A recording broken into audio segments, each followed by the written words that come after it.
Looks like the tortoises have told me the weather's gonna be good and have decided to go into the other side of their enclosure. Plus, we're gonna get an update on our giant Arrau River turtles. What's going on with them? That's in today's video.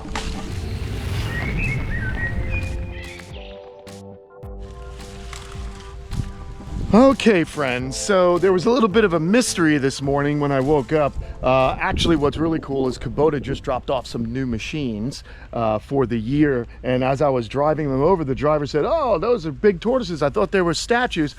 But he was talking about tortoises in the thicket. They're supposed to be staying on this side. Well, turns out somehow they pushed through.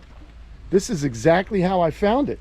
So either they climbed over it or they pushed it open and then it snapped back. But Athena, Circe, Boba, Puck, and Phantom have made it over to the other side of this enclosure. So you know what? I'm thinking I'm just gonna open it up so that we can have the rest of them kind of come on out and see what's going on.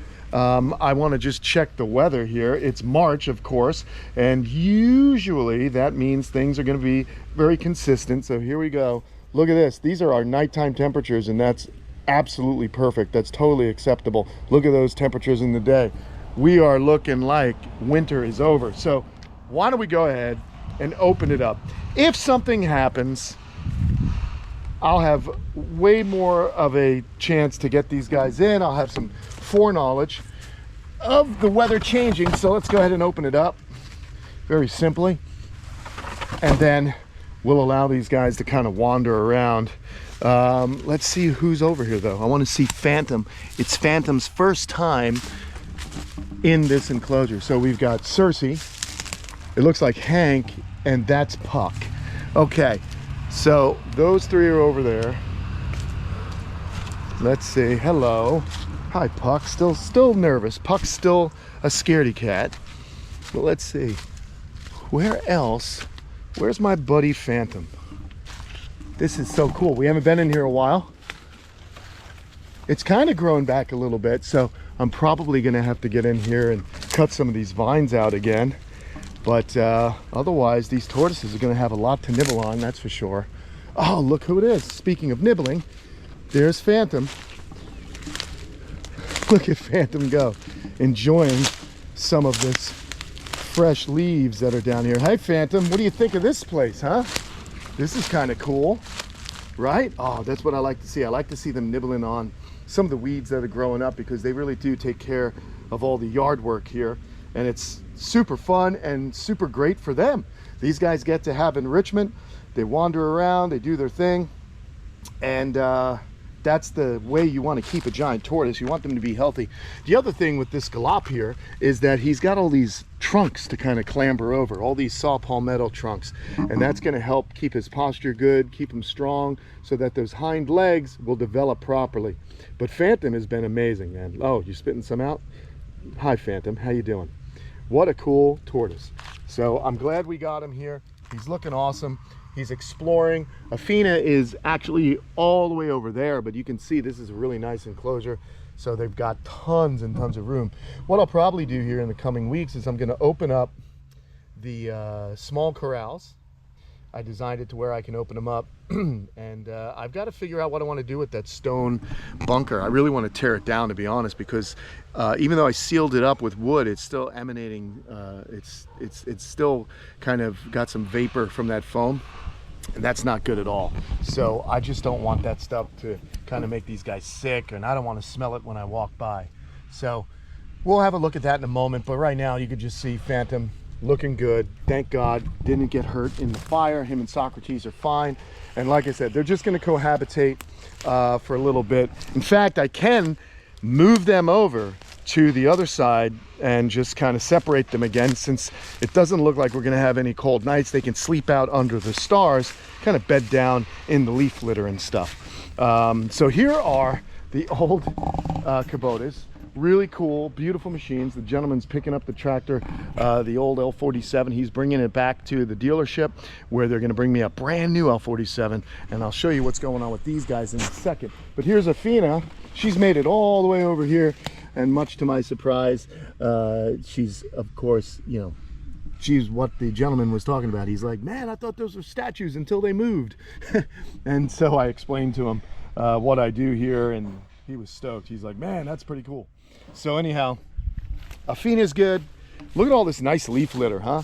I always take the leaves from the driveway and I throw them over here so the tortoises have nice stuff to kind of bed down in if they find themselves sleeping under the stars during the summer. I allow them to sleep outside.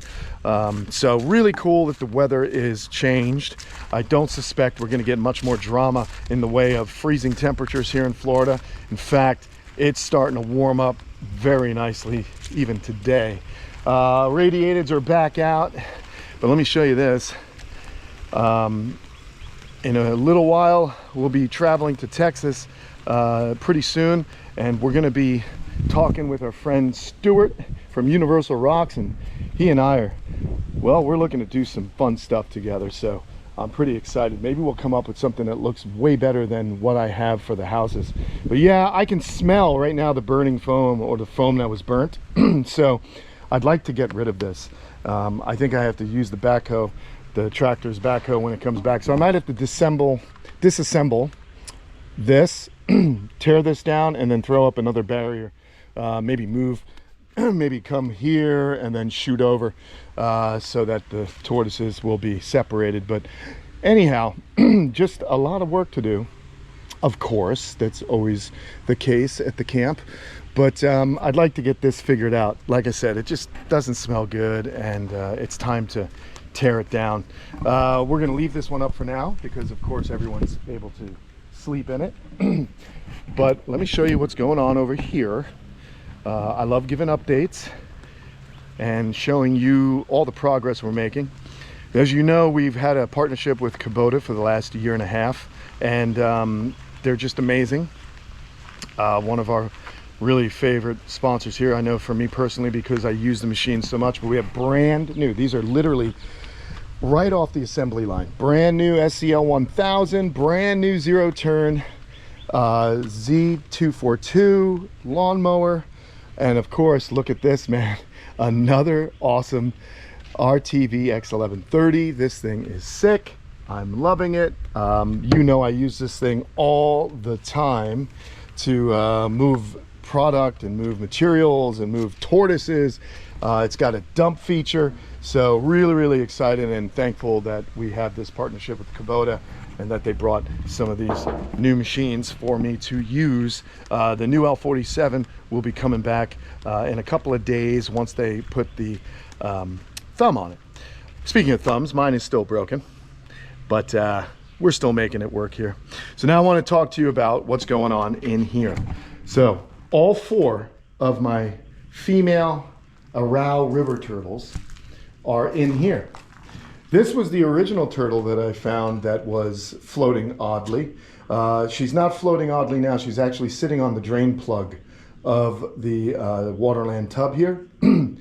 But I noticed, and you saw the video, that this one was also sitting incorrectly, and I wasn't happy about that. So I started injections on her. And then, just because I'm a lunatic, I pulled these out, and we're doing prophylactically some injections on them. So I'm gonna keep these guys in for a few weeks while we are giving them the ceftazidime. The reason being is, number one, it's very difficult to catch these turtles and give them injections if they left them in that pond. The second reason is because I want to keep their body temperatures elevated. You understand these guys are ectothermic, they're cold-blooded. So if you are giving medication to them and you aren't keeping their body temperatures in the mid-80s, warm to metabolize, they won't metabolize the medication and it will do nothing. So I want to make sure these guys are, in great shape and taken good care of. So that's what I did. I pulled them out. They're going to have to stay in these little tubs. It is what it is. But we are treating them with the ceftazidime, and we are making sure that these animals are going to be fine. So the other good news is the prognosis is really good on these guys because they are still eating. We caught this early.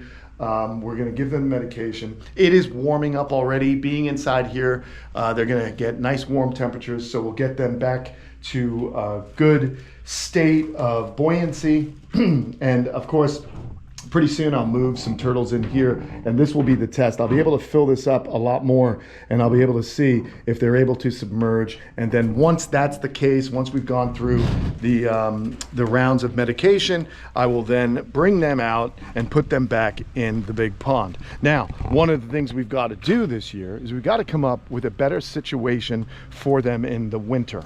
And the thing that I keep thinking about that makes the most sense is I have to get a large tub that can facilitate all of them, possibly even Frida and all the fly rivers. And I want to get a large tub, and I want to build a temporary greenhouse over that tub.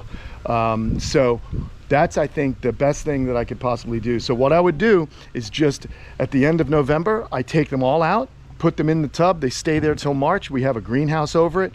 It's going to be nice and warm because this pond is just, it's difficult for me to take them in and out, in and out. I'd rather do it once, know that they're going to be safe, and then put them back in when we know the temps are going to hold steady. Again, guys, last year I was able to keep the turtles in here the entire winter, and we had no issues. I was able to run well water. It was perfect. It was doing good. We had the craziest year ever. Lots of, I mean, zoos were having sick animals. Other reptile keepers, everybody is just, but we've been talking to each other like, I can't believe this is horrible. So I am the type of person, you know what I do for the animals. I want them to have the best possible living arrangement when they come here to the camp. I want to do something really good for these animals so that when it is bad weather, if we have it again, they will be completely comfortable. So that's the goal, friends. That's what we're trying to accomplish here at the camp. We're trying to keep these animals alive and healthy, and I spare no expense of my own making sure these animals are perfect and kept well and all that good stuff. So that's what we're up to today with these animals. We're just trying to keep everyone happy and healthy. We've got everyone doing their thing. You can see I pulled out some shelving just to keep these tubs in here. So, you know, the other thing I guess I can do, instead of building a greenhouse, I guess maybe I can kind of build some kind of man-made pond here.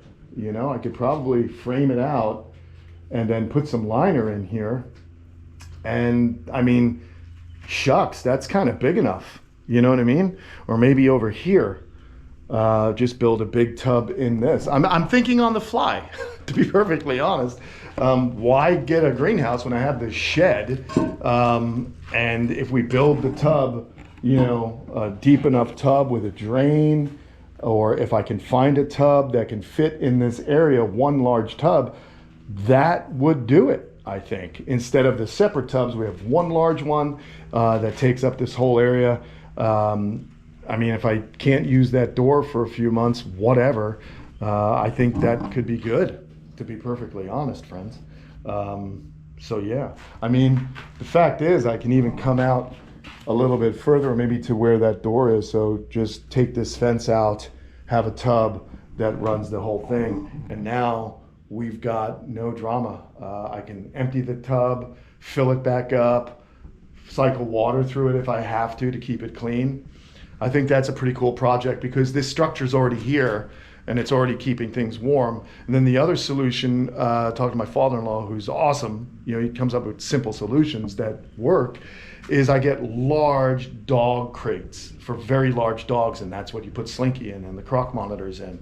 You know, you just stack those for the few days, and it's big enough that I can feed them in there. We can get them water in there, you know, because since honestly it is such a quick temporary thing, the most that these animals are in there for is a week.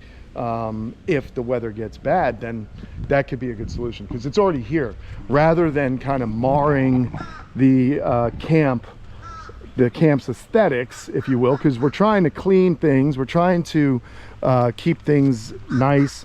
So then rather, the only other place I think I could put a greenhouse up would be right over here somewhere, you know. And I just don't know.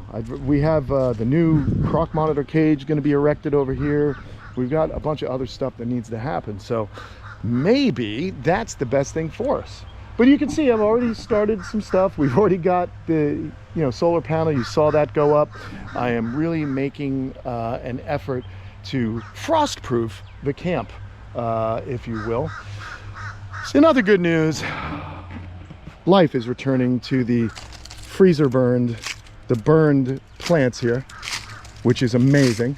So I noticed this yesterday.